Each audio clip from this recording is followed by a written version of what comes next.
Hi all, അസ്സലാമു അലൈക്കും. Welcome back to Silnas kitchen.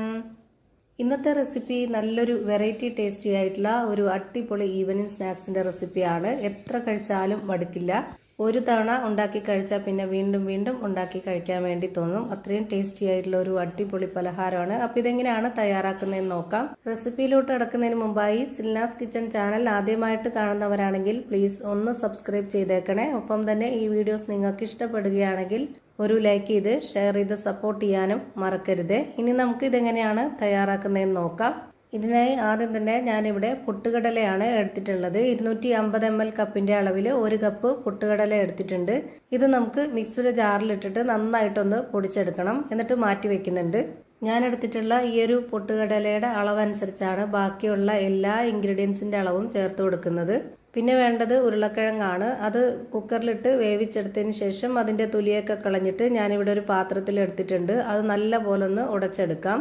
ഉരുളക്കിഴങ്ങ് എത്രത്തോളം വേവിച്ചെടുക്കാമോ അത്രയും നന്നായിട്ട് വേവിച്ചെടുക്കുക. എന്നാലേ നമ്മുടെ പലഹാരം നല്ല ടേസ്റ്റി ആയിട്ടും പരുവത്തിനൊക്കെ കിട്ടുള്ളൂ.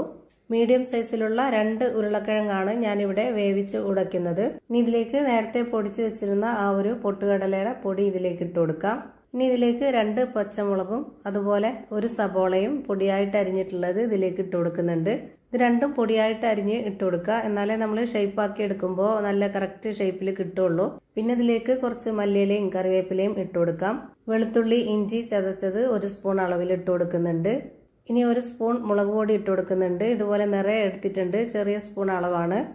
എരിവൊക്കെ ഓരോരുത്തരുടെ ഇഷ്ടത്തിനനുസരിച്ച് കൂട്ടിയും കുറച്ചൊക്കെ ചേർത്ത് കൊടുക്കാവുന്നതാണ്. അടുത്തതായി ഇതിലേക്ക് 1 നുള്ളു ഗരം മസാലപ്പൊടി, മഞ്ഞൾപ്പൊടി, പെരിഞ്ജീരകപ്പൊടി, ആവശ്യത്തിനുള്ള ഉപ്പ്. പിന്നെ നമ്മുടെ വീഡിയോസ് കണ്ടുകൊണ്ടിരിക്കുമ്പോൾ തന്നെ സിൽനാസ് കിച്ചൺ ചാനൽ ആദ്യമായിട്ട് കാണുന്നവരും ഇതുവരെയും കണ്ട് സബ്സ്ക്രൈബ് ചെയ്യാത്തവരും പ്ലീസ് ഒന്ന് സബ്സ്ക്രൈബ് ചെയ്തേക്കണേ. ഇപ്പോൾ ഞാൻ ഇതിലേക്ക് ആവശ്യത്തിനുള്ള ഉപ്പിട്ട് കൊടുത്തിട്ടുണ്ട്. ഇനി ഇതിലേക്ക് വെള്ളം ഒഴിച്ചു കൊടുത്തിട്ട് ഒന്ന് കുഴച്ചിട്ടെടുക്കാം. ഇതിനായിട്ട് ഞാൻ 250 ml കപ്പിന്റെ അളവിൽ 1 കപ്പ് വെള്ളം എടുത്തിട്ടുണ്ട്. അത് മുഴുവനായിട്ടും ഒഴിച്ചു കൊടുക്കുന്നില്ല. ആദ്യം ഒരു അരക്കപ്പോളം ഒഴിച്ചു കൊടുത്തിട്ട് ഒന്ന് കുഴച്ച് നോക്കുന്നുണ്ട്.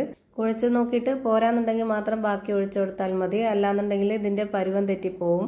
നമ്മുടെ കൈകൊണ്ട് ഈ ഒരു കൂട്ട് പിടിക്കുമ്പോൾ ഏത് ഷേപ്പിൽ വേണമെങ്കിലും റെഡിയാക്കി എടുക്കാൻ പറ്റണം. ആ ഒരു പരുവാണ് ഇതിന്റെ കറക്റ്റ് പരുവം. ഒരുപാടങ്ങ് ലൂസായി പോയാൽ കറക്റ്റ് പരുവത്തിന് കിട്ടത്തില്ല.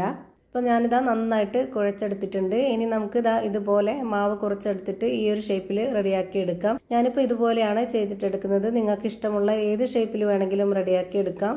ഭയങ്കര സിമ്പിളാണ്. പെട്ടെന്ന് തയ്യാറാക്കി എടുക്കാൻ പറ്റും. ഇതുപോലെ തന്നെ എല്ലാം ഞാൻ ബോൾസാക്കി ഒരു പാത്രത്തിലേക്ക് മാറ്റിയിട്ടുണ്ട്. ഇനി ഇതെല്ലാം ഒന്ന് ഫ്രൈ ചെയ്തെടുക്കാം. അതിനായിട്ട് സ്റ്റവിലേക്ക് ഒരു പാൻ വെച്ച് കൊടുത്ത് ഫ്ലെയിം ഓൺ ആക്കി കൊടുത്തിട്ടുണ്ട്. അതിലേക്ക് ഓയിൽ ഒഴിച്ചു കൊടുത്തതിന് ശേഷം ഓയിൽ നന്നായിട്ടൊന്ന് ചൂടായിട്ട് വരുമ്പോൾ ഇതുപോലെ ഓരോന്നോരോന്നായിട്ട് ഇട്ട് കൊടുക്കാം. എന്നിട്ടൊരു മീഡിയം ടു ലോ ഫ്ലെയിമിന്റെ ഇടയ്ക്കുള്ള ഫ്ലെയിമിൽ വെച്ച് കൊടുക്കുക. ഒരുപാട് ഫ്ലെയിം കൂടിപ്പോവുകയും ചെയ്യരുത്, നല്ല പോലെ ലോ ഫ്ലെയിമിലാവുകയും ചെയ്യരുത്. അപ്പോൾ ഇതിന്റെ പരുവൊക്കെ തെറ്റിപ്പോവും. അതുകൊണ്ട് തന്നെ ആ ഒരു ഫ്ലെയിമിൽ തന്നെ എത്ര എണ്ണമാണോ ഫ്രൈ ചെയ്തെടുക്കുന്നത് അത്രയും സമയം വരെ ആ ഒരു ഫ്ലെയിമിൽ തന്നെ വെച്ചിരിക്കുക. ഞാനിപ്പോൾ ഇവിടെ തിരിച്ചു മറിച്ചൊക്കെ ഇട്ട് കൊടുത്തിട്ട് എല്ലാ ഭാഗവും ഒരുപോലെ വേവിച്ചെടുത്തിട്ടുണ്ട്. ഇനി നമുക്കിത് എണ്ണയിൽ നിന്ന് കോരി മാറ്റാം. സ്കൂൾ വിട്ട് വരുന്ന കുട്ടികൾക്കായാലും നമ്മുടെ വീട്ടിൽ വരുന്ന ഗസ്റ്റുകൾക്കായാലും പെട്ടെന്ന് തയ്യാറാക്കി കൊടുക്കാൻ പറ്റുന്ന ഒരു അടിപൊളി ഐറ്റമാണ്. തീർച്ചയായിട്ടും ഒന്ന് ട്രൈ ചെയ്ത് നോക്കുക. എല്ലാവർക്കും ഇഷ്ടാവും. ഇനി ഇതിന്റെ അകം എങ്ങനെയാണ് ഇരിക്കുന്നതെന്ന് അറിയാനായിട്ട് ഞാൻ ഇതിന്റെ അകം ഒന്ന് പൊട്ടിച്ച് കാണിച്ചു തരാം. അപ്പോൾ ഇത്രയേ ഉള്ളൂ ഇന്നത്തെ വീഡിയോ. വീഡിയോ ഇഷ്ടമായാൽ ലൈക്ക് ചെയ്യാനും കമന്റ് ചെയ്യാനും ഷെയർ ചെയ്യാനും മറക്കരുത്. അതുപോലെ തന്നെ ഞാനിടുന്ന പുതിയ പുതിയ വീഡിയോസ് നോട്ടിഫിക്കേഷനായിട്ട് കിട്ടുന്നതിന് വേണ്ടി സബ്സ്ക്രൈബ് ചെയ്ത് ബെല്ലൈക്കൺ അമർത്തി അതിൽ ഓൾ എന്ന ഓപ്ഷൻ എനേബിൾ ചെയ്ത് കൊടുക്കാനും മറക്കരുത്. പുതിയൊരു വീഡിയോയുമായി വീണ്ടും വരും. Thank you for watching.